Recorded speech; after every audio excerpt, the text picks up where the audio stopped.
Red book కుట్రలో భాగంగా అక్రమ కేసులు ఇరికించి అరెస్ట్ చేసిన వైఎస్ఆర్సీపీ నేత చెవిరెడ్డి భాస్కర్ రెడ్డిని వైద్య పరీక్షల నిమిత్తం విజయవాడ ఆసుపత్రికి తరలించారు. ఈ సందర్భంగా పోలీసుల తీరుపై చెవిరెడ్డి భాస్కర్ రెడ్డి తీవ్ర ఆగ్రహం వ్యక్తం చేశారు. నోటీస్ ఇవ్వకుండానే తనను అరెస్ట్ చేశారని, నిన్నటి వరకు తనపై ఎఫ్ఐఆర్ కూడా లేదన్నారు. ఎప్పుడు పిలిస్తే అప్పుడు విచారణకు వస్తానని చెప్పినా తప్పుడు కేసులు పెట్టి అరెస్ట్ చేశారని మండిపడ్డారు. లుకౌట్ నోటీసులు ఎందుకు ఇచ్చారో తనకు తెలియదన్నారు చెవిరెడ్డి. విచారణలో కనీసం తన అభిప్రాయం కూడా తీసుకోలేదన్న చెవిరెడ్డి తప్పుడు కేసులను ఎదుర్కోవడానికి సిద్ధంగా ఉన్నానని స్పష్టం చేశారు.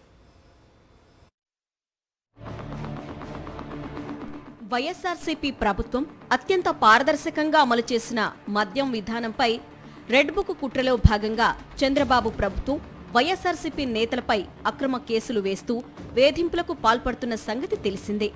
ఈ కుట్రలో భాగంగా తాజాగా చెవిరెడ్డి భాస్కర్ రెడ్డిని అరెస్టు చేశారు సిట్ అధికారులు. అంతటితో ఆగకుండా ఆయన కుమారుడు మోహిత్ రెడ్డితో పాటు మరో 4గురిపై కేసు నమోదు చేశారు. సిట్ పేరుతో గూండాయిజం చేస్తూ భారత రాజ్యాంగాన్ని అపహాస్యం చేస్తున్నారు. లుకౌట్ నోటీసులిచ్చి చెవిరెడ్డి భాస్కర్ రెడ్డి, ఆయన స్నేహితుడు వెంకటేష్ నాయుడులను బెంగళూరు విమానాశ్రయంలో అరెస్టు చేశారు. అట్నుంచటు ట్రాన్సిట్ వారెంట్పై విజయవాడ తీసుకొచ్చారు. పోలీసుల తీరుపై చెవిరెడ్డి భాస్కర్ రెడ్డి ఆగ్రహం వ్యక్తం చేశారు. నోటీస్ ఇవ్వకుండానే తనను అరెస్టు చేశారని, ఎఫ్ఐఆర్ కూడా పెట్టకుండా లుకౌట్ నోటీసులు ఇచ్చారని అన్నారు.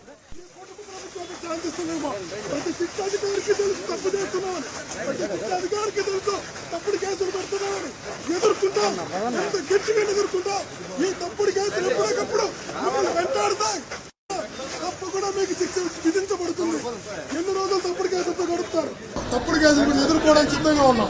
ఏ స్థాయిలో ఎదుర్కోవాలన్నాం అందుబాటులో ఉంటానన్నప్పుడు నేను నిజాయితీ ఉంటే నోటీస్ ఇచ్చి పిలిపించున్నాను.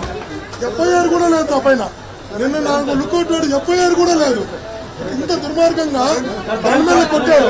ఈ రోజు కూడా విచారణలో కూడా నా అభిప్రాయాన్ని తీసుకోవడం, ఈరోజు విచారణలో అభిప్రాయం తీసుకోమంటే, ఈరోజు విచారణ అభిప్రాయం తీసుకోమంటే నేను చెప్పినట్టు నువ్వు సంతకం పెట్టమంటారు. వాళ్ళు చెప్పినట్టు సంతకం పెట్టడానికి నేనున్నానా? వాళ్ళు చెప్పినట్టు నేను సంతకం పెట్టాను. కూటమి సర్కారు అధికారంలోకి వచ్చిన తర్వాత తమ కుటుంబాన్ని ఇబ్బందులకు గురిచేస్తోందని అన్నారు చెవిరెడ్డి భాస్కర్ రెడ్డి చిన్న కొడుకు హర్షిత్ రెడ్డి. తన అన్న, నాన్నపై అక్రమ కేసులు పెట్టారని, లుకౌట్ నోటీసులు ఇచ్చి వేధింపులకు గురిచేస్తున్నారని అన్నారు. గత సంవత్సర కాలంగా ఈ కూటమి ప్రభుత్వం అధికారంలో వచ్చిన తర్వాత మా కుటుంబాన్ని ఏ విధంగా ఇబ్బందులకు గురి చేయాలో అన్ని రకాలుగా ఈరోజు ప్రయత్నించడం జరుగుతుంది. సుమారు గత సంవత్సరం నుంచి మొట్టమొదట మా అన్నగారు చెవిరెడ్డి మోహిత్ రెడ్డి గారు ఒక చిన్న వాళ్ళ ఫ్యామిలీ ఫంక్షన్స్కి వెళ్ళేప్పుడు బెంగళూరు ఎయిర్పోర్ట్లో కనీసం ఏ నోటీసు లేకుండా ఆ రోజున లుకౌట్ నోటీస్ పెట్టి అటెంప్ట్ టు మర్డర్ కేసులో పెట్టించి ఆ రోజున చేయడం జరిగింది. ఇప్పటికే చెవిరెడ్డి మాజీ గన్మెన్లను, వ్యక్తిగత కార్యదర్శులను విచారణ పేరుతో సిట్ అధికారులు వేధించారు. గన్మెన్ గిరి, పిఏ బాలాజీ నుంచి బలవంతంగా తప్పుడు స్టేట్మెంట్ తీసుకున్నారు. చెవిరెడ్డి అరెస్టుకు ముందే లుకౌట్ నోటీసులు జారీ చేసి కక్ష సాధింపు చర్యలు ప్రారంభించారు. లిక్కర్ కేసులో ఇప్పటి వరకు 39 మందిపై అక్రమ కేసులు నమోదు చేశారు. విచారణ పేరుతో తప్పుడు స్టేట్మెంట్ రికార్డ్ చేస్తూ అరెస్టుల పర్వానికి తెరలేపారు. తన వారిని వేధించొద్దని మాజీ ఎమ్మెల్యే చెవిరెడ్డి మొదట్నుంచి కోరుతున్నారు. ఈ నేపథ్యంలోనే చెవిరెడ్డిని అరెస్టు చేయటం సంచలనంగా మారింది. చెవిరెడ్డి భాస్కర్ రెడ్డి అక్రమ అరెస్టుపై తిరుపతిలో వైఎస్ఆర్సీపీ శ్రేణులు కదం తొక్కాయి.